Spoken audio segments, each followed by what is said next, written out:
થાળી ફૂટ massage acupressure point સાથે શરીરની આંતરિક ગરમી દૂર કરે છે, આંખોની માંસપેશીઓને ઉત્તેજિત કરે છે, શરીરનો થાક ઓછો કરે છે, ઠંડક વધારે છે, ડાયાબિટીસના કારણે પગને જે નુકસાન થાય, બળતરા થાય એને અટકાવે છે, અનિદ્રા દૂર કરીને ઊંઘ સારી આપે છે, પિત્તની સમસ્યા જો તમારે હોય તો એ દૂર કરે છે, પગનો દુખાવો, ઘૂંટણનો દુખાવો, એડીનો દુખાવો દૂર કરે છે. સરસ મસાજ થઈ રહેલી છે.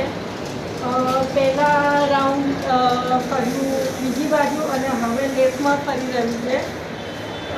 અંદર આખા શરીરમાં તમને ફેરફાર પણ દેખાય, પ્લસ જે તમારી ગરમી છે એ તમને રિયલાઇઝ થાય કે નીકળી રહી છે. એકદમ પગના તળિયામાં ગરમ ગરમ તમને એકદમ ફીલ થાય છે. અને હમણાં થઈ જાય એટલે હું તમને મારો પગ પણ બતાવીશ કે જેમાં બ્રેક આખી ગરમી બહાર નીકળે છે. ખૂબ સરસ છે. ચોક્કસથી આ મસાજ કરાવવું જોઈએ.